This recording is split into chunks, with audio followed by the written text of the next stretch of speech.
Tale of Werewolves, Alphas, and Fated Destinies, written by Olivia Stone. The forest was silent in the way that promised death, and Seraphina Moonwhisper had learned over her 24 years of existence that true silence in the wilderness meant predators were near, or perhaps more accurately in her current situation, that she herself had become the prey that everything else was avoiding, as if her very presence contaminated the natural order of things and made even the birds refuse to sing. She had been walking for 3 days since the Shadow Ridge pack had cast her out. 3 days of stumbling through increasingly hostile terrain, with nothing but the thin, ceremonial dress she'd been wearing when Darian Shadowridge had rejected her in front of his entire pack. The delicate silver fabric doing absolutely nothing to protect her from the biting cold that seemed determined to freeze the blood in her veins and turn her into the ghost everyone had always claimed she resembled. Her silver hair, long enough to reach her waist when it wasn't matted with 3 days' worth of forest debris and melting snow, hung around her shoulders in tangled waves that caught what little light filtered through the dense canopy above, making her look even more ethereal and otherworldly than usual, which was saying something considering people had been crossing themselves and making warding signs at her since she was old enough to understand that her appearance made them uncomfortable. Her skin, naturally pale enough that healers had checked her for anemia multiple times throughout her childhood, only to determine that this was simply how she was made, had taken on a bluish tinge from the cold that made her look more corpse than living woman. And her eyes, those strange silver eyes that shifted from pale mercury to dark pewter, depending on her emotions and the light, were currently dull with exhaustion and resignation, and something that looked suspiciously like acceptance of her own impending death. Seraphina knew she was dying, could feel it in the way her legs trembled with each step, and the way her lungs burned with every breath of the frigid air, could sense it in the growing numbness in her fingers and toes that spoke of hypothermia setting in, despite her werewolf constitution that should have protected her from such mundane human afflictions. The Shadow Ridge pack had given her exactly 2 hours to gather what few possessions she owned and leave their territory after Darian's public rejection. 2 hours to pack a life into a single bag before being escorted to the border by guards who wouldn't meet her eyes and who had seemed almost apologetic about the whole thing, even as they'd made it clear that if she ever set foot on Shadow Ridge land again, she would be killed on sight for trespassing. She hadn't been given proper traveling clothes or adequate supplies, or even a decent weapon to defend herself with, just the clothes on her back, a threadbare cloak that had been her mother's and was now so worn it was more holes than fabric, and a small pack containing some dried meat, a water skin, and the basic healing supplies she'd managed to grab from her quarters before time ran out. The pack elders had made it very clear that they were being generous by not executing her outright for the crime of being rejected by an alpha's son, as if her very existence was an insult to their bloodlines and her removal was a favor to the world at large, rather than a death sentence dressed up as mercy. The rejection itself played on a loop in Seraphina's mind as she walked. Darian's handsome face twisted with disgust as he'd stood before her at what was supposed to be their pre-mating ceremony, his voice carrying across the gathered crowd with cruel clarity as he'd said the words that had shattered what little hope she'd been clinging to for a normal life. I, Darian Shadowridge, reject you, Seraphina Moonwhisper, as my mate and refuse the bond that would tie us together, he had announced, his dark eyes filled with something that looked like genuine revulsion as he'd looked at her standing there in the silver dress his mother had insisted she wear, the color chosen specifically to highlight her unusual features in a way that now seemed deliberately cruel. I will not bind myself to the silver ghost, to unnatural eyes and cursed hair that mark you as something other than a true wolf, And I will not subject my future children to the taint of your bloodline that produced such an aberration. He had continued, warming to his theme as the crowd had murmured their agreement and approval of his decision. You are a bad omen walking on two legs, Seraphina. A reminder that not all wolves are created equal, and that some are simply mistakes that should never have been born. And I want nothing to do with you or the cursed fate that would tie an alpha like me to something like you. The crowd had erupted in applause, actually applauded his cruelty, as if he'd done something brave and noble, rather than publicly destroying a woman who had done nothing wrong except be born with features that made people uncomfortable. And Seraphina had stood there in her silver dress, with her silver hair and her silver eyes, and had felt something inside her crack and break in a way she knew would never fully heal. She should have seen it coming, really. Should have known that Darian's sudden interest in her after years of barely acknowledging her existence had been too good to be true. Should have recognized the signs that he was only courting her, because his father had ordered him to choose a mate before his 26th birthday, and she was the only unmated Omega in the pack who was even remotely age-appropriate for him. But Seraphina had been so desperately lonely after 12 years of living in a pack that tolerated her presence but never truly accepted her. 12 years of being the orphaned healer girl with the strange appearance who people only spoke to when they needed something from her, that she had allowed herself to hope that maybe, just maybe, someone could look past her silver hair and pale skin and odd eyes to see the person underneath who just wanted to belong somewhere. She had been wrong, catastrophically wrong, and now she was paying the price for her foolish hope by slowly freezing to death in a forest that didn't even have a name because it was so far from civilized pack territories that no one had bothered to claim it or map it or do anything except avoid it because there was nothing here worth having. Just like her, apparently, nothing here worth having, nothing here worth keeping, nothing here except the things that other places had thrown away and forgotten about. Seraphina's legs finally gave out as the sun began to set, and the temperature dropped even further, her body simply refusing to take another step as she collapsed against the trunk of a massive oak tree that had probably been standing in this spot for centuries and would continue standing long after she was gone and forgotten. She should probably try to find shelter, should probably at least attempt to start a fire or do something to increase her chances of survival. But the truth was that she was so tired, so deeply exhausted, not just physically, but emotionally and spiritually, that the idea of simply closing her eyes and letting the cold take her seemed almost peaceful in comparison to continuing this miserable existence of being unwanted and unloved and utterly alone in a world that had made it abundantly clear there was no place for someone like her. Her parents had died when she was 12, killed in a rogue attack while they were traveling between packs offering their healing services, and Seraphina had been taken in by Shadowridge only because pack law demanded that orphaned children be given sanctuary, not because anyone actually wanted her there or cared about what happened to her beyond the bare minimum required to avoid censure from the Council of Alphas. She had spent the last 12 years being useful enough to keep around, but never valued enough to truly belong. And now, even that tenuous position had been stripped away because her appearance offended the delicate sensibilities of an alpha son who had decided that his aesthetic preferences were more important than her entire existence. The first sound that penetrated her growing resignation to death was a whimper, low and pained and distinctly canine, coming from somewhere deeper in the forest in the direction she had been walking before her collapse. Seraphina's first instinct was to ignore it,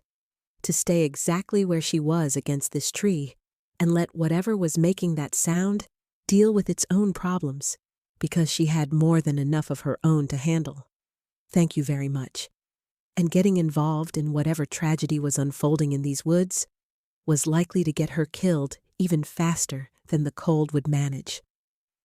But the sound came again, weaker this time, and threaded through with a desperation that spoke of mortal injury and impending death.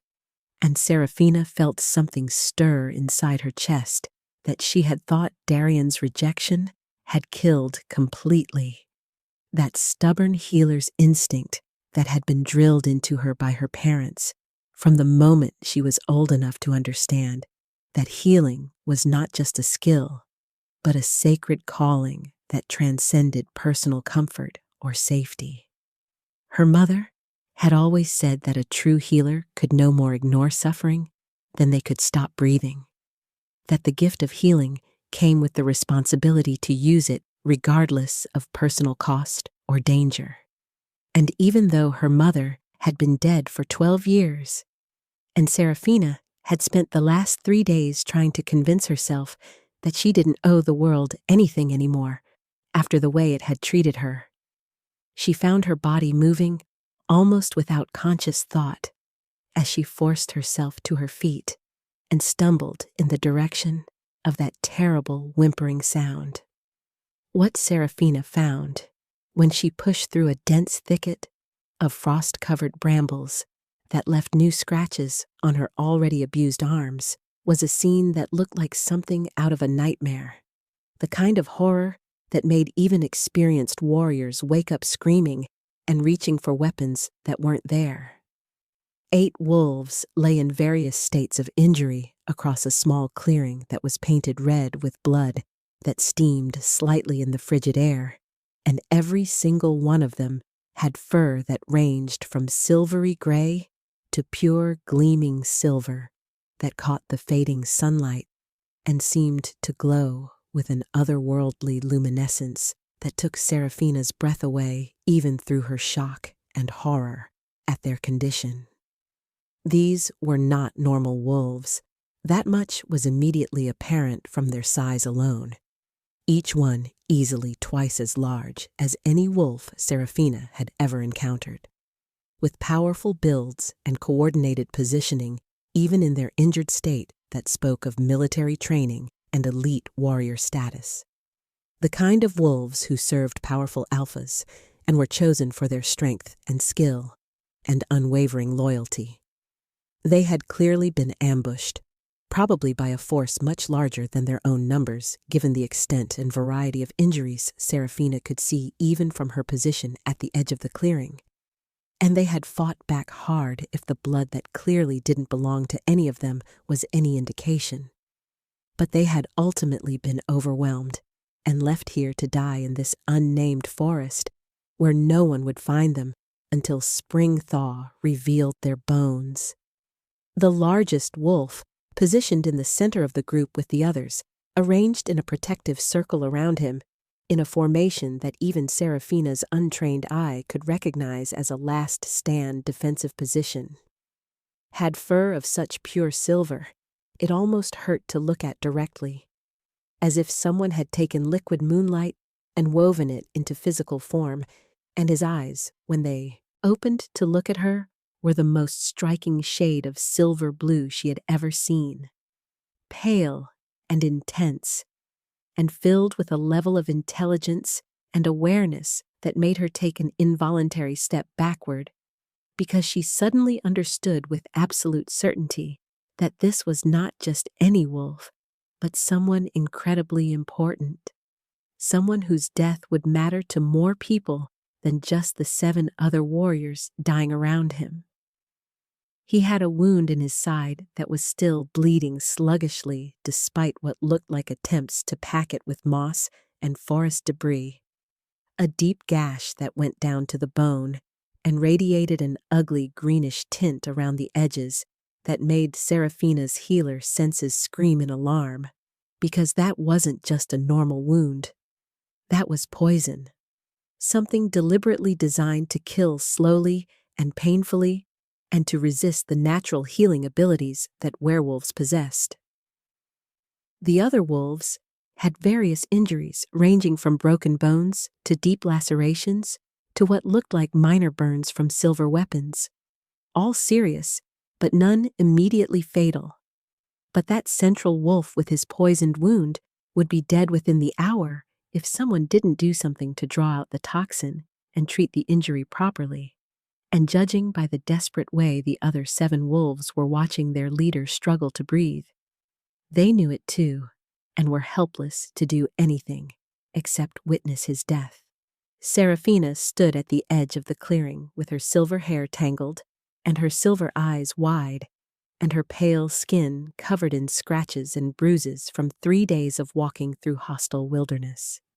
And she made a decision that would change the entire trajectory of her life, even though she had no way of knowing it at the time. She had been planning to die tonight anyway, had been fully prepared to close her eyes against that oak tree and let the cold take her into whatever came after this miserable existence. So if she was going to die regardless, she might as well die doing something meaningful, something that honored the memory of her parents who had dedicated their lives to healing others, and who would have been horrified to know their daughter had even considered walking past suffering, simply because helping might be dangerous. The wolves growled as she took a step into the clearing, a low warning sound that vibrated through the frozen ground and made her bones ache with the reminder of how easily any one of them could kill her, even in their injured state. But Seraphina had spent her entire life being afraid, and she was suddenly, inexplicably tired of letting fear control her actions and decisions. "I'm a healer," she said, her voice rough from 3 days of not speaking to anyone and hoarse from crying herself to sleep every night since her rejection, but steady enough that the words carried clearly across the clearing to where 8 pairs of eyes were now watching her with varying degrees of suspicion and desperate hope. "I can help you. I can treat your wounds and draw out that poison before it kills him. But I need you to let me approach, and I need you to trust me, even though I know I look strange and unsettling to most wolves. Because I've been hearing that my entire life, and I understand why you might not want someone like me touching you." She took another step forward, her hands raised to show she was unarmed and meant no threat. Her silver eyes locked on the silver-blue gaze of the dying wolf in the center, who was watching her with an intensity that made her feel like he was looking straight through to her soul and reading every secret she had ever kept. "That wound is poisoned with something specifically designed to kill your kind. And if someone doesn't treat it in the next hour, you're going to die. And based on the way your companions are positioned around you and the quality of your training that's evident even now, I'm guessing your death would be a significant loss to more people than just the 7 wolves in this clearing." She was fully inside the clearing now, close enough that any of them could lunge at her and tear out her throat before she could even scream. Close enough to see the exact moment when the large silver wolf made his decision and made a soft, chuffing sound that caused the others to reluctantly relax their aggressive postures and allow her to approach their fallen leader. Seraphina dropped to her knees beside the massive silver wolf and placed her hands on either side of the poisoned wound, ignoring the way his blood soaked through her already ruined dress and the way his body heat felt like fire against her frozen fingers, focusing entirely on the task at hand with the single-minded intensity that her parents had trained into her from childhood. She could feel the poison spreading through his system like a living thing, dark and malicious, and designed specifically to cause maximum suffering while preventing the body's natural healing responses from engaging. And she knew with absolute certainty that conventional healing methods would not be enough to save him, because whatever had created this particular toxin had understood werewolf physiology well enough to craft something that would bypass all their normal defenses. But Seraphina had something that most healers didn't have, a gift that her parents had recognized early and had trained her to use carefully because it came with significant personal cost. The ability to not just sense injuries and illness, but to actually manipulate the life force within living beings, to draw pain and poison and disease out of one body and into her own, where her unusual physiology could process and neutralize things that would kill normal wolves. Her parents had called it soul weaving and had warned her to never use it lightly, because taking someone else's suffering into yourself left marks that didn't always heal cleanly. But looking at this magnificent silver wolf dying from poison in a frozen clearing in the middle of nowhere, Seraphina decided that some things were worth the cost. She pulled, reaching deep into that place inside herself where her gift lived, and drawing the poison out of his wound and into her own body in a rush of agony that made her gasp and shake, but did not make her stop. Would not make her stop until every drop of that malicious toxin had been transferred from his system to hers, where she could feel it burning through her veins like liquid fire and trying to shut down her organs one by one. Seraphina held on through the pain, held on through the way her vision went dark at the edges and the way her heart stuttered in her chest. Held on until she felt the last trace of poison leave his body and settle into hers. And only then did she release her gift and slump forward with her hands still pressed against his side, breathing hard and trembling from the effort of what she had just done. The silver wolf was watching her with those incredible silver blue eyes that held far too much understanding for an animal. And Seraphina had the strangest feeling that he knew exactly what she had just done and exactly what it had cost her. But she didn't have time to worry about that, because she still had 7 other injured wolves to treat, and her supplies were limited, and her own body was now fighting off poison that should have killed her, but hadn't quite managed it yet thanks to whatever strange quirk of her physiology made her different from other wolves. She spent the next 3 hours in a haze of exhaustion and determination, moving from wolf to wolf with methodical efficiency, despite the way her hands shook and her vision blurred. Cleaning wounds and setting broken bones and using the last of her healing supplies to treat injuries that would have killed lesser wolves, but that these warriors would survive thanks to her intervention. The silver wolf watched her the entire time, those intense eyes tracking her movements as she worked on his companions, and Seraphina found herself talking to him in a soft voice, as she had always talked to injured animals and frightened patients. A steady stream of reassurance and explanation that probably sounded insane,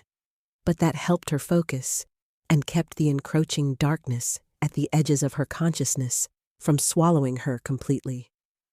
"You're all going to be fine," she told them, told him, told herself, because she needed to believe it was true even though she was running on nothing but willpower and spite at this point. "You're strong, and you're fighters, and you survived whatever happened to you, and I'm not going to let you die in this forest after everything you've been through, because that would be a waste of magnificence, and the world needs magnificent things, even if it doesn't always appreciate them." When Seraphina finally finished treating the 8th wolf, she had nothing left, had given everything she had to give, and then reached deeper to give things she hadn't known she possessed. And as she slumped to the ground beside the large silver wolf, whose life she had saved first, she felt a strange sense of peace settle over her that had nothing to do with acceptance of death and everything to do with the satisfaction of having done something that mattered. "That's all I can do," she whispered, her silver eyes already closing as unconsciousness rose up to claim her like a lover she had been expecting. "I hope it's enough. I hope you all survive and get back to wherever you came from and have long lives full of whatever makes wolves happy. And I hope someone mourns you the way no one will mourn me." Her last conscious thought before the darkness took her was that dying like this, having saved 8 lives that clearly mattered to someone even if her own life had mattered to no one, was a better ending than freezing against an oak tree while feeling sorry for herself. And her last conscious sensation was the feeling of warm fur pressing against her side as the silver wolf moved closer to share his body heat,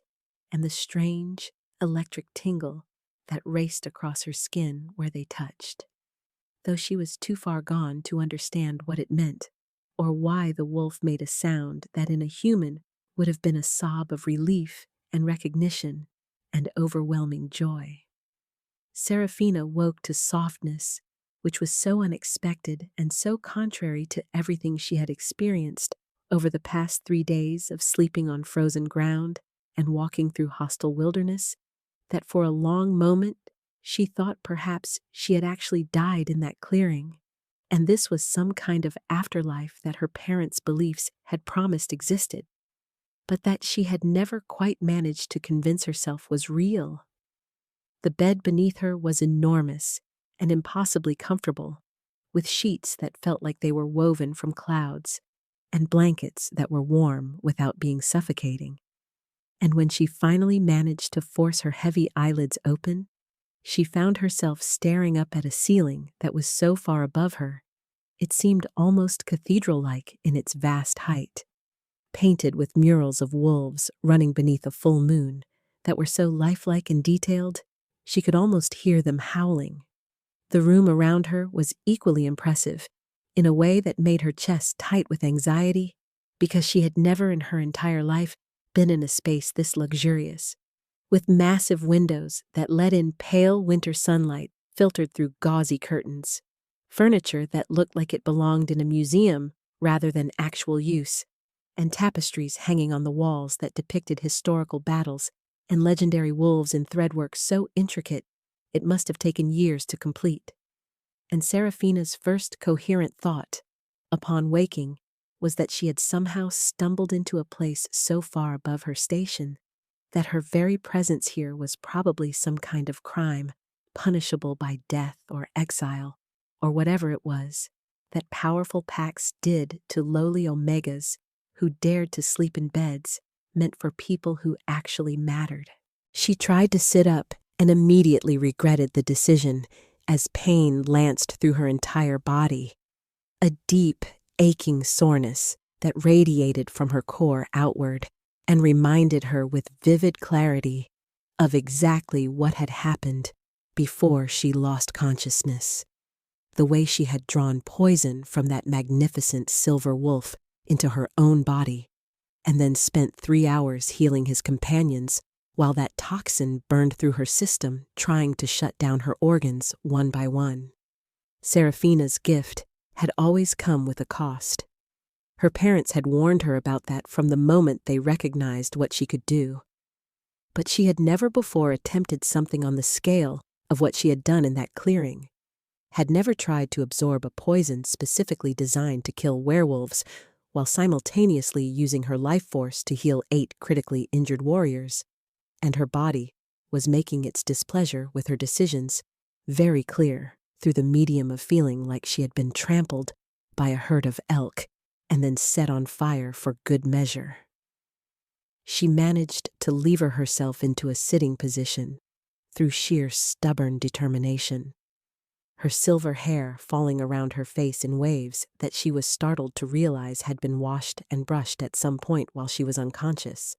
which raised all sorts of questions about who had touched her and seen her vulnerable and helpless that made her skin crawl with discomfort, because she had spent her entire adult life maintaining careful control over who had access to her body and her space after too many experiences with pack members who thought her strange appearance gave them permission to touch her without consent. The door to her room opened before she could fully process her surroundings or formulate any kind of plan for what to do next, and a young woman entered carrying a tray laden with food that smelled so delicious Seraphina's stomach immediately cramped with hunger that reminded her she hadn't eaten anything substantial in days. The woman was perhaps 20 years old, with warm brown hair and kind hazel eyes, and a smile that seemed genuine rather than the practiced politeness Seraphina had learned to recognize from people who were being nice to her because they wanted something. And when she spoke, her voice was gentle and soothing in a way that suggested she had experience dealing with frightened or disoriented patients. "Oh, good, you're awake," the young woman said, setting the tray down on a table beside the bed, with careful movements that suggested she was being deliberately non-threatening. "I'm Willa, one of the healers here at the Northern Star Palace, and I've been checking on you every few hours for the past 3 days while you were recovering from whatever absolutely insane thing you did to save the Alpha King's life that had our entire medical team completely baffled, because none of us have ever seen anyone survive absorbing that particular poison, let alone while simultaneously healing 8 other critically injured wolves." She sat down in a chair beside the bed, her posture open and relaxed, in a way that was clearly meant to put Seraphina at ease, even though everything about this situation was so far outside Seraphina's experience that she had no idea how to even begin processing the information she was receiving. "Alpha King," Seraphina repeated, her voice coming out rough and hoarse from disuse, her mind trying and failing to make sense of what Willa had just said, because surely she couldn't mean that the magnificent silver wolf Seraphina had saved was actually the ruler of the Northern Territories, the most powerful alpha in this entire region of the continent, because that would mean that Seraphina had somehow stumbled into a situation so far above her comprehension that she should probably just go ahead and die of embarrassment right now and save everyone the trouble of dealing with her continued existence. "The wolf I found in the forest, the one with the poisoned wound, that was the Alpha King himself, and I touched him without permission. I put my hands on royalty without being invited or approved or whatever the proper protocol is. And oh goddess, I'm going to be executed for presumption, aren't I?" The panic that had been building in her chest since she woke in this impossibly luxurious room suddenly exploded into full-blown terror as all the implications of what Willa had just revealed crashed down on her simultaneously. Because Seraphina knew from her years of living in pack society that there were strict rules about hierarchy and touching, and who was allowed to have physical contact with whom, and she was absolutely certain that random rejected Omegas with no pack affiliation were not supposed to be putting their hands all over the Alpha King's naked wounds, no matter how good their intentions might have been. Willa's expression shifted from friendly to alarmed as she watched Seraphina's breathing accelerate into something that was rapidly approaching a panic attack, and she reached out slowly to take Seraphina's hand in a grip that was firm enough to be grounding, but gentle enough not to feel restraining. "Hey, no, absolutely not.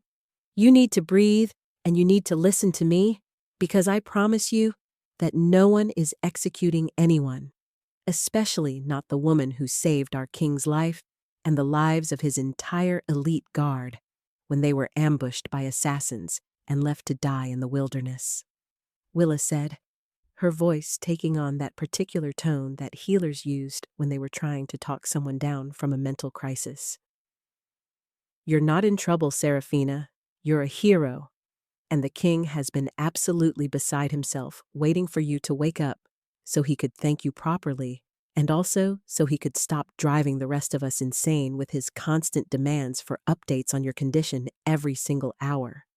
despite the fact that we kept telling him you just needed time to recover from absorbing enough poison to kill a dozen normal wolves."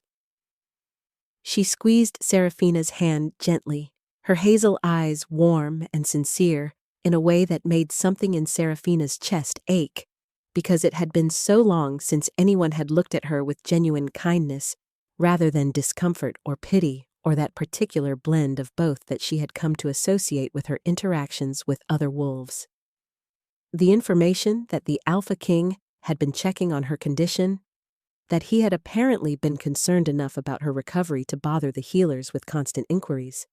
was so foreign to Seraphina's understanding of how the world worked that she literally could not process it, could not make it fit into the framework of her lived experience, where she was the person people tolerated when they needed her skills, but otherwise preferred to forget existed. "Why would the Alpha King care about whether I live or die?" Seraphina asked, genuine confusion coloring her voice as she looked at Willa with her strange silver eyes that had caused so many people to flinch away from her over the years. "I'm nobody. I'm just a rejected Omega with no pack and no family and no value to anyone except as a healer when someone needs patching up, and once I've served that purpose, people usually can't wait to get rid of me again because looking at me makes them uncomfortable."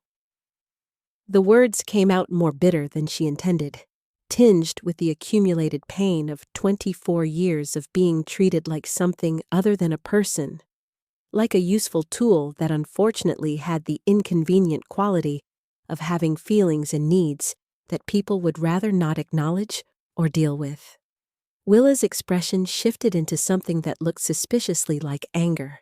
though Seraphina didn't think it was directed at her, but rather at the circumstances that had led her to believe such terrible things about her own worth. "First of all, you're not nobody. You're an incredibly skilled healer with a gift that even our most experienced medical practitioners don't fully understand and are frankly in awe of after watching what you managed to accomplish in that clearing," Willa said, her voice firm and brooking no argument. "Second, the Alpha King cares about your well-being because you saved his life and the lives of 8 of his most trusted warriors when you had absolutely no obligation to do so, and when helping them could have very easily resulted in your own death, which makes you either incredibly brave or incredibly selfless, or possibly both, and those are qualities that King Cassian values above almost everything else." She paused, seeming to consider her next words carefully before continuing. "And third, I don't know what terrible pack you came from before this, but anyone who made you feel like your appearance made you worthless was an idiot who couldn't recognize something precious when it was standing right in front of them. And I hope you'll give us a chance to show you that not everyone in the world is going to treat you that way." Before Seraphina could formulate a response to Willa's passionate defense of her worth, a response that her brain was struggling to produce because she had no framework for how to handle someone being aggressively kind to her, the door to her room opened again, and a man entered who made every instinct Seraphina possessed scream at her to submit, to lower her eyes, to make herself as small and non-threatening as possible, because this was clearly someone with power that radiated from him like heat from a fire. He was tall, easily 6.5 feet, with broad shoulders and a powerful build that spoke of both natural strength and dedicated training, and his hair fell to his shoulders in waves of pure silver that caught the light filtering through the windows and seemed to glow with an otherworldly luminescence that made Seraphina's breath catch in her throat, because she had never seen anyone else with hair that color, except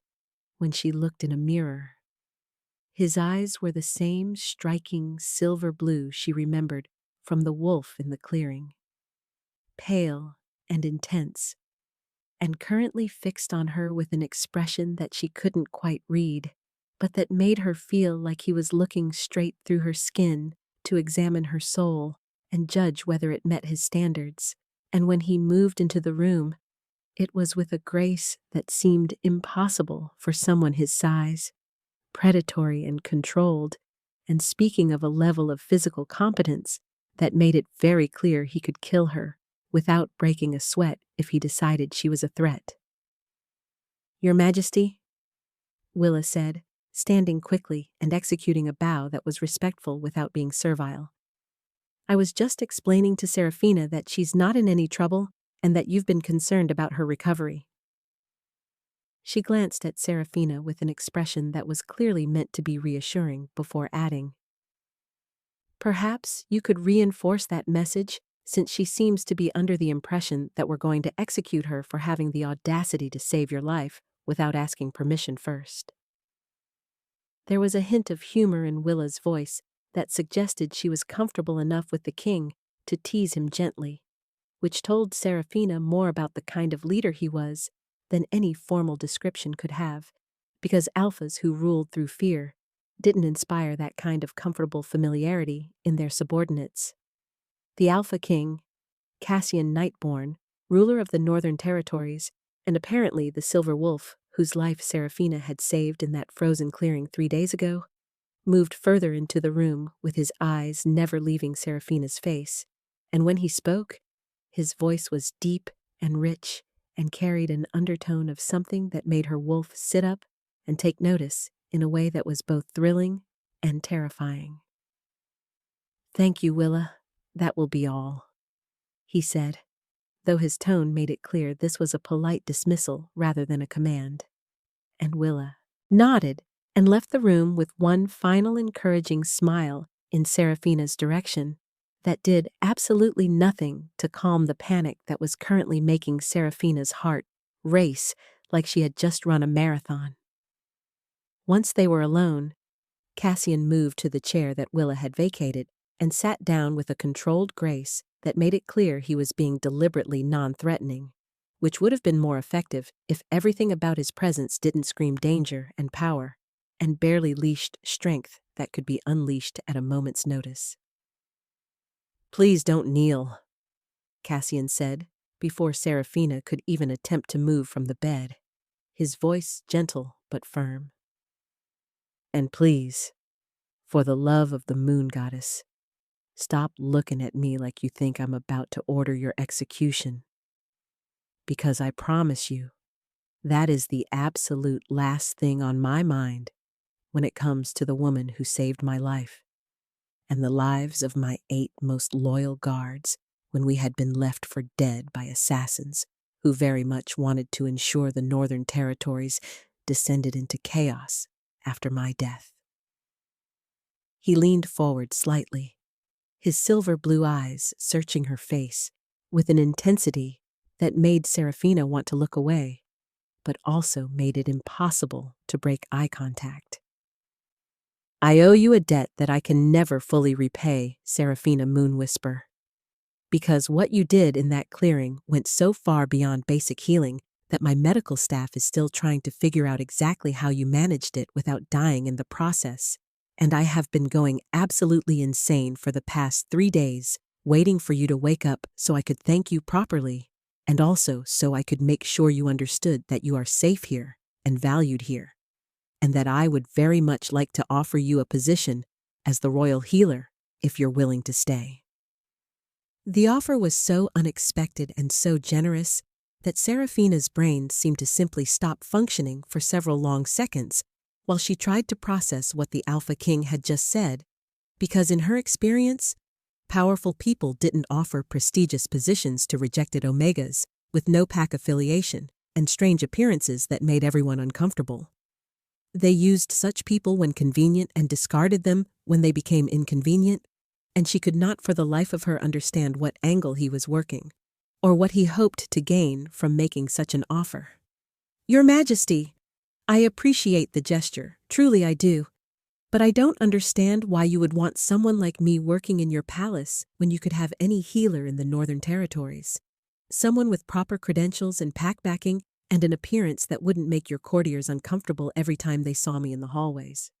Serafina said, her voice steady despite the turmoil roiling in her chest. "I'm a rejected Omega with no family and no prospects, and a face that people have been telling me is cursed or unnatural my entire life, and I learned a long time ago that when something seems too good to be true, it usually is. So please just tell me what you really want from me, so we can skip the part where I let myself hope for something better and then get disappointed when reality inevitably reasserts itself." Something flickered across Cassian's face that looked suspiciously like pain mixed with anger. Though again, Seraphina didn't think the anger was directed at her, but rather at the circumstances that had taught her to expect disappointment and rejection as the default outcome of any interaction. "What I want," Cassian said, his voice taking on an edge that made his alpha power ripple through the room in a way that made Seraphina's wolf whimper and press close to her consciousness, "is to get to know the woman who risked her own life to save mine without knowing who I was or what I could offer her in return. The woman who spent 3 hours healing my guards while poison burned through her veins. The woman who talked to me in my wolf form like I was someone worth knowing rather than just a body that needed fixing." He stood up from the chair and moved to the windows, his back to her. As he looked out over what she could now see was an enormous palace complex surrounded by snow-covered grounds that seemed to stretch on forever. "I want to understand how someone who has clearly been treated terribly by the wolves, who should have protected her, still has the capacity for the kind of selfless compassion you showed in that clearing. And I want to show you that not everyone in this world is going to hurt you or use you or make you feel like your existence is a burden they're forced to tolerate." He turned back to face her, and the expression on his face was so open and sincere that it made Seraphina's chest ache with something she was afraid to name, because naming it would give it power, and giving it power would make it hurt so much worse when this turned out to be just another situation where someone wanted something from her and was willing to be kind until they got it. "I'm not asking you to trust me immediately. I understand that trust has to be earned and that you have every reason to be suspicious of offers that seem too generous. But I am asking you to stay for 1 month, just 30 days, and let me prove to you that I'm sincere in wanting you here, not because I pity you, but because I recognize genuine worth when I see it, and because I think you could be an incredible asset to this pack if you're willing to give us a chance," Cassian said, moving back toward her bed with careful steps that suggested he was very aware of not invading her space or making her feel trapped.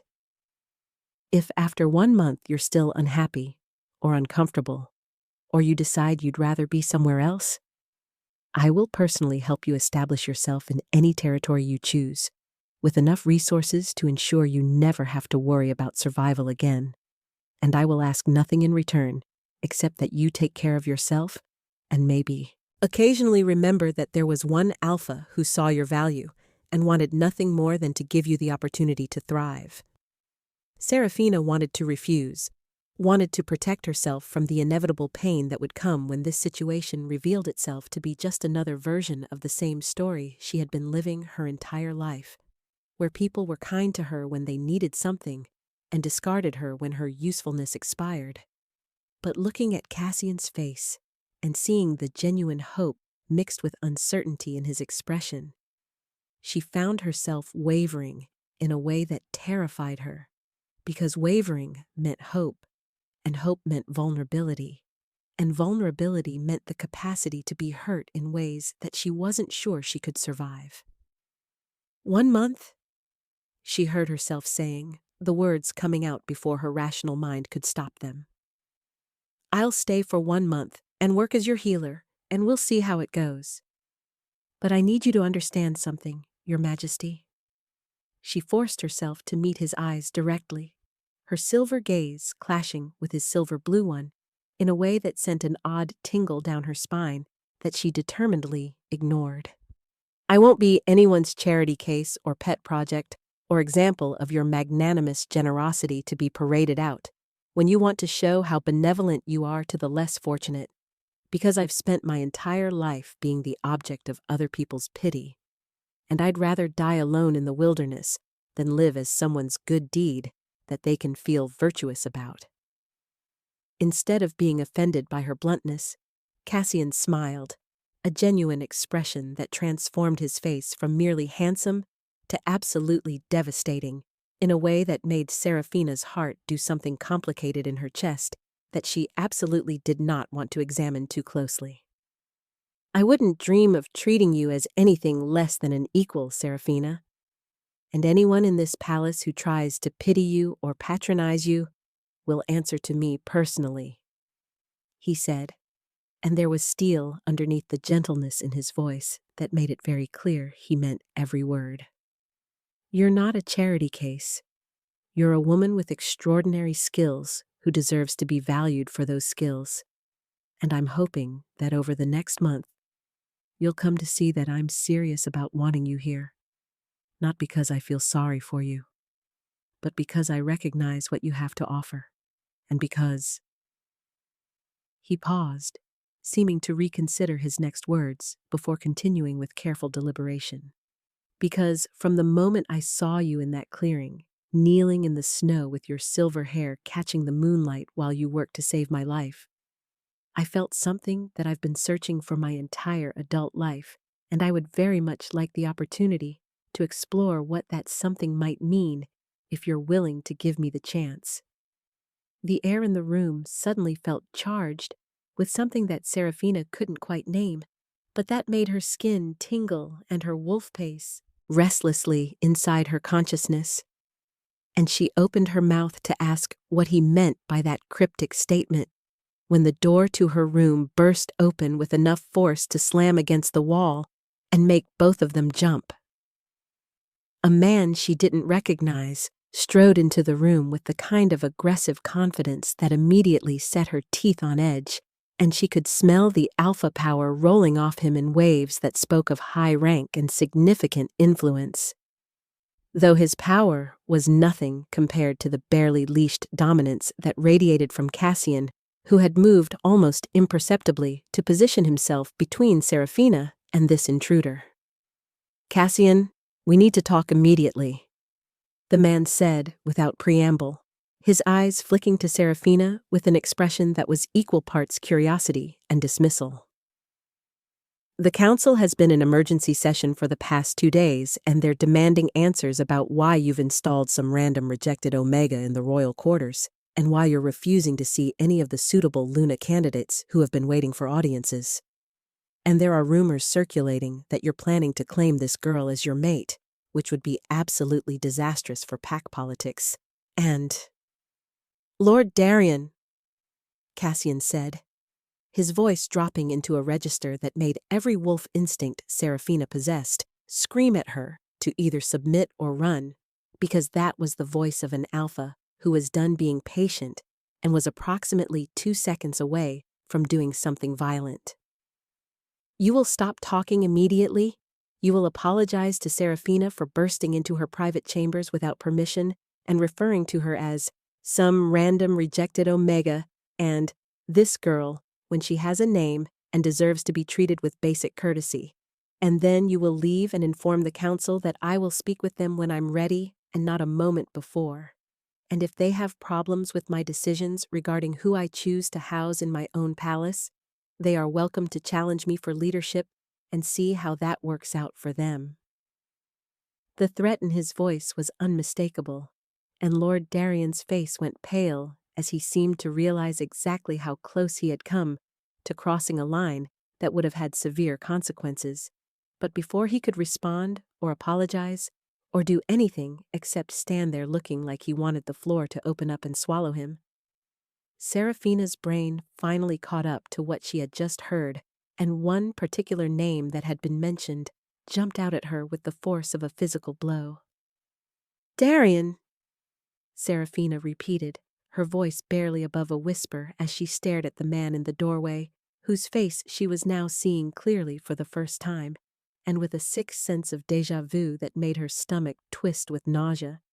She recognized the handsome features and dark eyes of the alpha who had rejected her in front of his entire pack 3 days ago. Though what he was doing here in the Northern Star Palace and why Cassian had referred to him as Lord Darien, she couldn't begin to understand. Darien Shadowridge? She watched as recognition dawned on his face as well, watched as his eyes went wide with shock, as he finally looked at her properly, rather than just dismissing her as an irrelevant Omega who wasn't worth his full attention. And she saw the exact moment when he recognized her silver hair and silver eyes and pale skin as belonging to the woman he had publicly humiliated and cast out to die in the wilderness less than a week ago. "Seraphina?" Darian said, his voice strangled with shock and something that might have been fear as he looked between her and Cassian with growing horror as he clearly began to understand exactly how badly he had miscalculated something. "But you're supposed to be dead. I sent guards to make sure you made it out of our territory, and then I assumed you'd freeze or get eaten by rogues or just fade away like all rejected Omegas do when no pack will take them in. So what are you doing here in the palace? What are you doing in the royal quarters? And why is the Alpha King looking at me like he's about to rip my throat out for—" "You rejected her," Cassian said, and his voice was so cold and so deadly that Seraphina actually shivered despite the warmth of the room. "You're the Alpha who rejected Seraphina and cast her out into the wilderness to die. You're the reason she was wandering through an unmarked forest with no supplies and no protection when she found me and my guards bleeding out from an assassination attempt, and you just walked into her room and had the audacity to call her some random rejected Omega as if she's worthless because you were too blind and too stupid to recognize what you had." Cassian took a step toward Darian, and the temperature in the room seemed to drop as his alpha power flooded the space in a way that made even Seraphina want to bare her throat in submission, despite the fact that his anger was clearly not directed at her. "Get out of my palace, Lord Darian. Get out before I do something we'll both regret. And when you return to your pack, you can inform your father that any alliance between Shadow Ridge and the Northern Star Territories is hereby terminated. And if I ever hear that you've come within 100 miles of Seraphina again, I will personally ensure that you understand exactly what it means to have the Alpha King as your enemy." Darian fled, actually turned, and ran from the room like wolves were chasing him, which, given the level of barely controlled violence radiating from Cassian, was probably a smart decision, and the door slammed shut behind him with enough force to rattle the paintings on the walls and leave Seraphina sitting in shocked silence, trying to process what had just happened. Cassian stood with his back to her for a long moment, his shoulders tense and his breathing slightly elevated as he clearly worked to get his anger under control. And when he finally turned back to face her, his expression was a complicated mixture of rage and protectiveness, and something else that Seraphina couldn't quite identify, but that made her wolf whine with a confusing blend of fear and longing. "I'm sorry you had to see that, and I'm sorry he barged in here and brought up painful memories. And I'm especially sorry that I didn't think to warn you that representatives from various packs, including Shadow Ridge, have been at the palace for the past month, trying to negotiate alliances and trade agreements, which means the man who rejected you has been sleeping under the same roof as you for the past 3 days, while you were unconscious and vulnerable," Cassian said, moving back toward her bed with steps that seemed almost hesitant, as if he was afraid she might tell him to leave or might blame him for Darian's presence. Seraphina's mind was reeling from too much information being thrown at her too quickly, from the revelation that Darian had been in the palace while she recovered, from the way Cassian had defended her with a ferocity that suggested her well-being mattered to him in a way that went beyond simple gratitude for saving his life, from the sudden termination of political alliances based on nothing more than the fact that Darian had treated her badly, and she found herself speaking before she could think better of it. "Why did you do that? Why did you destroy a political alliance and make an enemy of an entire pack because of how they treated me when I'm nobody important and certainly not worth starting conflicts over?" The question came out more vulnerable than she intended, her voice cracking slightly on the last few words as exhaustion and emotional overload finally caught up with her and made her eyes sting with tears that she absolutely refused to let fall because she had cried enough over the past week and she was done being weak and pathetic. Cassian was kneeling beside her bed before she even registered him moving. His hands carefully not touching her, but hovering close like he wanted to offer comfort, but wasn't sure if it would be welcome. And when he spoke, his voice was so gentle and so sincere that it broke something inside her chest that she had been holding together through sheer force of will. "Because you're not nobody, Seraphina. You're my mate," he said, and the world seemed to stop spinning as those 3 words hung in the air between them, like a declaration of war, or a promise of salvation, or possibly both. "The moment you touched me in that clearing, the mate bond snapped into place for me with such intensity that I thought I was hallucinating from the poison, and I've spent the past 3 days terrified that you would wake up and reject me the way Darian rejected you. Because why would someone as extraordinary as you want to be tied to someone like me, who comes with all the complications of being Alpha King, and who has enemies that apparently want him dead badly enough to stage elaborate assassination attempts?" His silver blue eyes were burning with an intensity that made it impossible for Seraphina to look away,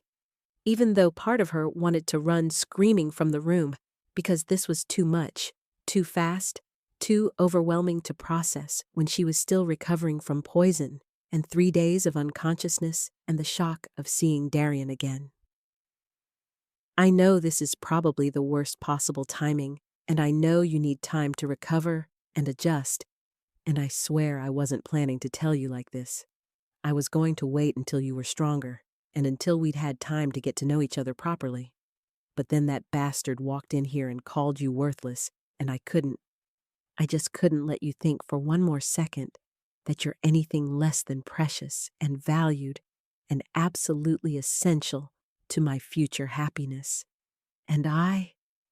the alarms that suddenly blared through the palace cut off whatever Cassian was about to say next, and he was on his feet instantly, his entire demeanor shifting from vulnerable and open to deadly and alert in the space between one heartbeat and the next.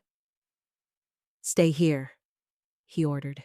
his voice taking on that alpha command that made it almost physically impossible to disobey, even though Seraphina's rational mind was screaming that she needed to understand what he had just told her, needed to process the revelation that he believed they were mates, needed to figure out what she felt about that because her own wolf was suddenly howling with recognition and joy in a way that suggested the bond he felt was not as one-sided as she had assumed. "Lock the door behind me and don't open it for anyone except Willa or Thorn, my head of guard. And if anyone tries to force entry, there's a panic button beside the bed that will bring my elite guards running." He was moving toward the door even as he spoke, and Seraphina found herself calling out to him before he could leave, her voice urgent with a fear she didn't fully understand. "Cassian, what's happening? What are those alarms for?" she asked, and he paused in the doorway, his expression grim in a way that made her blood run cold. "Those are the alarms that signal another assassination attempt," he said, and then he was gone, the door slamming shut behind him and leaving Seraphina alone in a room that suddenly felt far too large and far too vulnerable, with the Alpha King's declaration that she was his mate still ringing in her ears and the sound of running footsteps and shouted orders echoing through the hallways beyond her door, and the terrible certainty settling into her bones that whoever was trying to kill Cassian was not going to give up easily, and that being his mate, if that's what she truly was, meant she had just painted an enormous target on her own back without even meaning to. The sound of shattering glass from somewhere deep within the palace complex made Seraphina's decision for her, because despite Cassian's order to stay in her room and lock the door and wait for someone else to handle whatever crisis was unfolding, she was fundamentally incapable of sitting idle while people were in danger, particularly when one of those people might be the silver-haired Alpha King who had just declared her his mate in a revelation that had shaken her entire understanding of her place in the world,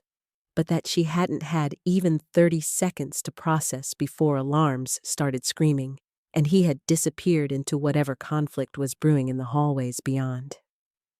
Serafina forced herself out of the luxurious bed despite the way her body protested the movement, despite the lingering weakness from the poison she had absorbed and the 3 days of unconsciousness that had followed, and she pulled on the soft robe that had been left draped over a nearby chair before moving to the door with determination that was probably foolish, but that she couldn't seem to suppress, because the idea of Cassian facing assassins while she cowered in safety made something visceral and protective rise up in her chest that felt suspiciously like the mate bond he had mentioned finally making itself known to her conscious awareness. The hallway outside her room was chaos incarnate, with guards running in coordinated patterns that spoke of extensive training for exactly this scenario, servants being hustled into secure rooms by stern-faced warriors, and the sound of combat coming from what seemed like multiple directions simultaneously in a way that suggested this wasn't a single assassin trying to get lucky, but rather a coordinated assault by multiple attackers who had somehow breached the palace's considerable defenses. Serafina followed the sounds of fighting through corridors that seemed to stretch on forever, her bare feet silent on marble floors that were probably worth more than everything she had owned in her entire life combined, and she was so focused on tracking the sounds of conflict that she almost didn't notice the man who stepped out of a side passage until he was already reaching for her with hands that held a blade coated in something that her healer senses immediately identified as the same poison that had nearly killed Cassian in that forest clearing 3 days ago. Her wolf surged forward with a ferocity she hadn't known she possessed,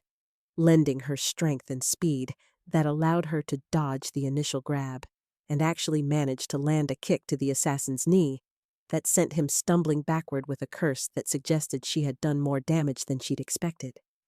But he recovered quickly and came at her again with the poisoned blade leading and murder in his eyes that made it very clear he had no intention of taking prisoners or asking questions. "The Silver Ghost,"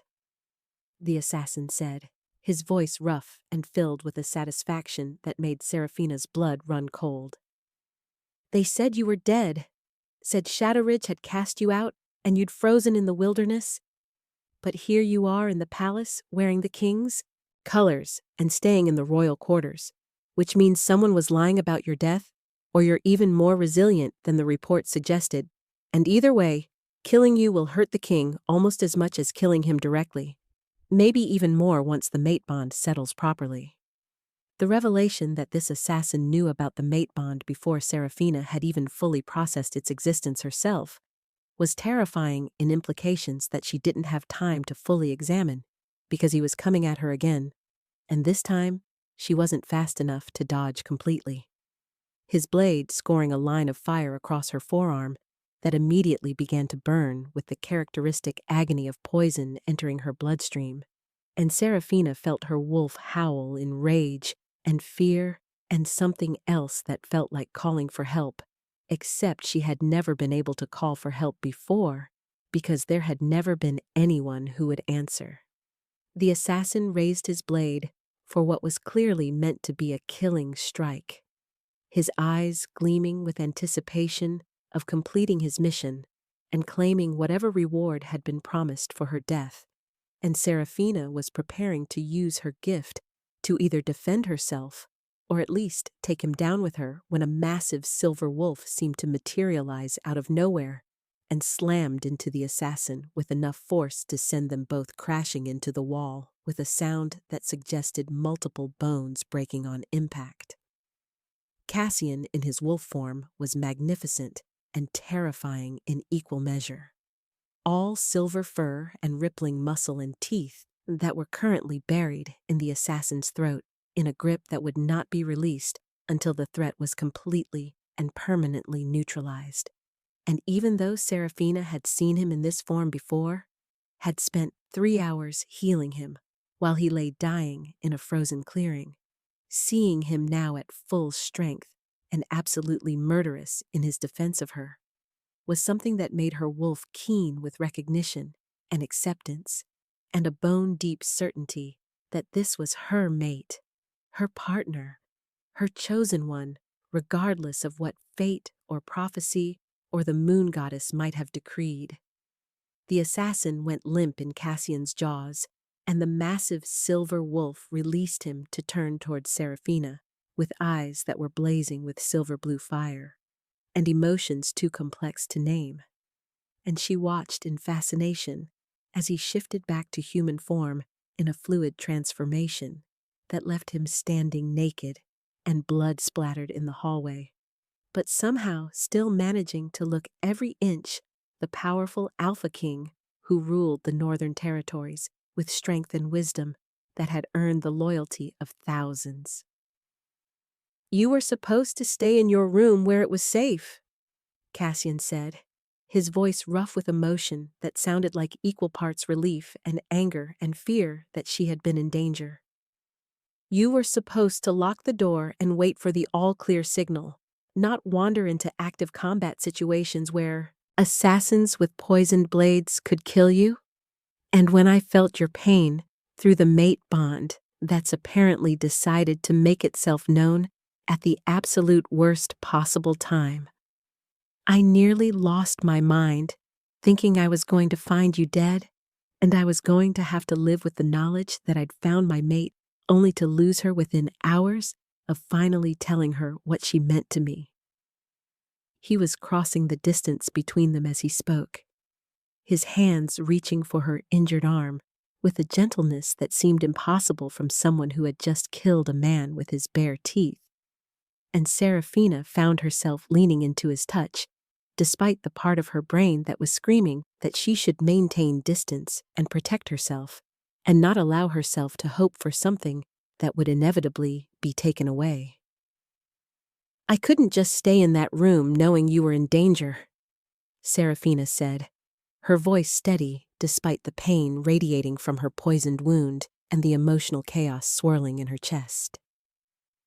"I couldn't sit there safe and comfortable while you faced assassins who apparently want you dead badly enough to stage multiple coordinated attacks, and I definitely couldn't ignore the pulling sensation that I now understand was the mate bond telling me you needed help, even though I had no idea that's what it was until about 30 seconds ago, when this bastard tried to kill me, and everything suddenly clicked into place in a way that's honestly pretty inconvenient timing. But apparently fate doesn't really care about convenience." She looked down at her bleeding arm, and then back up at Cassian's face, seeing the fear and possessiveness and overwhelming relief written across his features. "Also, I'm going to need you to find me some supplies, because this poison is the same formula that nearly killed you, and I'm going to have to do that incredibly painful thing where I absorb it into my system and neutralize it before it shuts down my organs. And I'd really prefer to do that somewhere private, rather than in a hallway where anyone could walk by and see me being pathetic and weak." Cassian made a sound that was somewhere between a laugh and a sob and swept her up into his arms like she weighed nothing, apparently unconcerned about his own nudity, or the blood covering both of them, or the fact that there were probably still assassins loose in the palace who posed an active threat to their safety. "You are the least pathetic and weak person I have ever met in my entire life," he said, carrying her through the corridors with the confidence of someone who knew every inch of his territory and exactly where he was going. "You just kicked an assassin hard enough to damage his knee, despite being barely recovered from absorbing enough poison to kill a dozen wolves. You tracked me through a palace you've never been in before by following the sound of combat because you were worried about my safety. And now you're calmly discussing the need to absorb more poison as if it's a minor inconvenience rather than something that could kill you." He shouldered open a door that led to what appeared to be his private chambers, even more luxurious than the room she had been staying in, and deposited her gently on a massive bed before moving to grab clothing from a wardrobe and healing supplies from what was clearly a well-stocked medical cabinet. "I'm going to help you through this, I'm going to make sure you don't die from saving my life yet again, and then we're going to have a very long conversation about the mate bond and what it means and what you want to do about it. Because I meant what I said before, the alarms interrupted us. The process of absorbing the poison from her wound was every bit as agonizing as Seraphina remembered from the forest clearing. The sensation of drawing toxins specifically designed to kill werewolves into her own body and trusting her unusual physiology to process and neutralize them before they could shut down essential organs. But this time, she wasn't alone in the dark, trying to save strangers who might kill her for her efforts. This time, she had Cassian's hand gripping hers with a strength that was careful not to hurt, but firm enough to anchor her to consciousness when the pain tried to drag her under. She could feel something else too, something that hadn't been present in the forest, a warmth flowing from his hand into hers that felt like strength being shared, like he was somehow using the mate bond to pour his own considerable life force into her, to help her fight the poison, and the realization that he was literally sharing his power with her to keep her alive made something crack open in Seraphina's chest that had been locked and barricaded since Darian's rejection, if not longer. When the last traces of poison had been neutralized and expelled from her system, leaving her shaking and exhausted but alive, Seraphina found herself pulled into Cassian's arms in an embrace that was desperate and relieved and tender all at once, and she let herself sink into his warmth for the first time in her adult life, allowing herself to be held and comforted without immediately looking for the trap or the price that would inevitably be demanded for such intimacy. "I felt it," she whispered against his chest, her voice muffled by his shirt, but apparently clear enough for his enhanced hearing to catch every word. "When that assassin attacked me, when I thought I was going to die in that hallway without ever getting to tell you that I felt the bond snap into place the moment I realized you were in danger, I felt everything you described earlier, the certainty that you're mine and I'm yours, and that somehow in a world that has spent 24 years telling me I'm too strange and too other and too different to deserve love or belonging, fate decided I was worthy of being matched with the most powerful alpha in the Northern Territories." She pulled back enough to look up at his face, seeing her own wonder and fear and desperate hope reflected in his silver blue eyes. "I don't understand why the moon goddess would choose someone like me for someone like you. I don't understand what I possibly have to offer that would make me worthy of being your mate and your Luna and your partner in ruling territories that span half the continent. But I felt the bond, and I can't deny it exists, even though accepting it terrifies me more than anything else in my entire life. Because accepting it means hoping for something permanent, and hoping means vulnerability. And vulnerability means the capacity to be destroyed if this turns out to be temporary or conditional, or just another situation where I'm valued only until someone better comes along." Cassian's hands came up to frame her face with a gentleness that seemed impossible from someone capable of the violence she had witnessed earlier, his thumbs brushing away tears she hadn't realized were falling as he looked at her with an expression that held so much emotion she could barely process it all. "You are not temporary, Seraphina Moonwhisper. You are not conditional.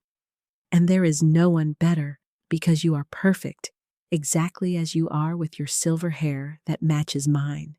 and your silver eyes that see straight through to people's souls, and your gift for healing that extends beyond physical wounds to the emotional and spiritual damage that most healers never even acknowledge exists," he said, his voice rough with conviction. "My mother prophesied you before she died, told me I would find my mate when she had given up hope, told me she would save my life before she ever knew my name, told me she would bear the moon's own colors and be rejected by those too blind to see her worth. And every single part of that prophecy came true in that forest clearing when you knelt in the snow and put your hands on my poisoned wound and pulled death out of my body and into yours without hesitation or expectation of reward. He pressed his forehead against hers, his breath mingling with hers in the small space between their faces. The moon goddess chose you for me because you are exactly what I need.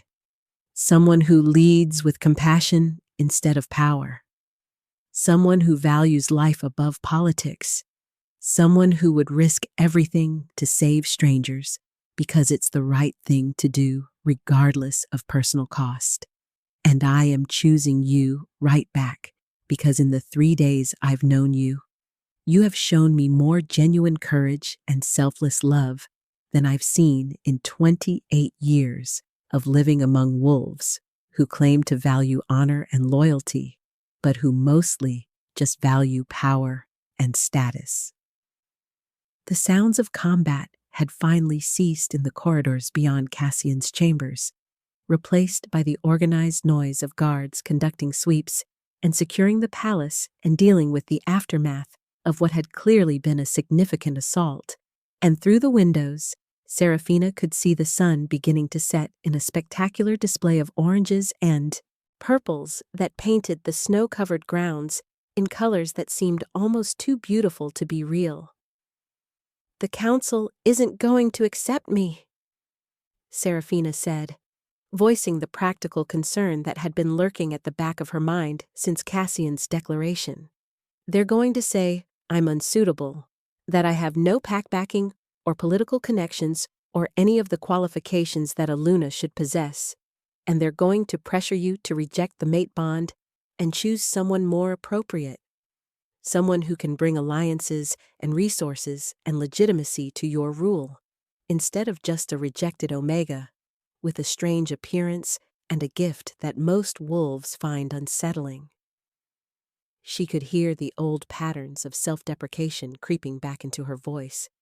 but she couldn't seem to stop them because even with the mate bond singing between them and Cassian's arms around her, and the certainty in her heart that this was real and true and meant to be,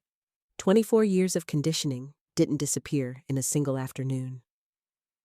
"Then the council can challenge me for leadership and see how well that works out for them," Cassian said with a fierce grin that was all teeth and barely leashed violence. "I am the Alpha King. I have led these territories through wars and famines and political upheavals that would have destroyed weaker leaders, and I have earned the loyalty of my wolves through strength and wisdom and fair treatment that values every member of the pack regardless of their rank or status or appearance." His arms tightened around her possessively. "If the council has a problem with my choice of mate, they are welcome to voice their concerns, and I will listen with all the patience I can muster before explaining in very small words that I don't actually need their approval to claim the woman the moon goddess herself chose for me. And if they continue to object, I will remind them that alphas who make themselves obstacles to their king's happiness have a tendency to find themselves demoted to positions where they have much less influence over policy decisions." He pulled back enough to look into her eyes with an intensity that made her breath catch. "You are not going to be rejected again, Seraphina. Not by me and not by this pack, and anyone who tries to make you feel unwelcome or unworthy will discover very quickly that disrespecting my mate is the fastest way to earn my permanent enmity." The ceremony was held 3 days later under a full moon that seemed to glow with approval, with the entire Northern Star Pack assembled in the grand courtyard, along with representatives from allied territories, who had been summoned on short notice to witness their Alpha King finally claim his mate after 7 years of searching and waiting and refusing to settle for anything less than the partnership his mother had prophesied. Seraphina wore a dress of silver and white that had been crafted specifically for her by the palace's most skilled seamstresses, the fabric, seeming to capture and reflect the moonlight in ways that made her look like a living embodiment of the moon goddess herself. And her long silver hair had been left unbound to flow down her back in waves that reached nearly to her waist, no longer something to be ashamed of or hidden, but rather displayed as the mark of her destiny and her worthiness to stand beside a king whose own silver hair proclaimed his divine lineage. The ceremony itself was beautiful and overwhelming and deeply moving in ways that Seraphina had never imagined possible, back when she had been preparing for a pre-mating ceremony with Darian that had ended in public humiliation and exile, and when Cassian spoke his vows in a voice that carried clearly across the assembled crowd, claiming her as his mate and his Luna and his equal before the moon goddess and all witnesses. She felt the mate bond flare between them with such intensity that several wolves in the crowd actually gasped at the visible display of silver light that seemed to emanate from where they stood joined. I, Seraphina Moonwhisper, formerly rejected and alone, but now found and claimed, accept you, Cassian Nightborn, as my mate and my king and my partner in all things, Seraphina said, her voice steady and clear despite the tears streaming down her face, and she saw answering tears in Cassian's eyes as he pulled her close for the kiss that would seal their bond before gods and Pack and anyone else who might witness this moment of two souls recognizing each other and choosing each other despite all the obstacles that had been placed in their path. The kiss was electric and perfect, and filled with promises of forever. And when they finally broke apart to the sound of the entire pack howling in celebration, Seraphina looked out at the sea of faces watching them, and realized with a sense of wonder that she was no longer alone, no longer unwanted, no longer the rejected Omega with no place to belong, but rather the Luna of the most powerful pack in the Northern Territories, and the mate of an Alpha King who had waited his entire adult life to find her.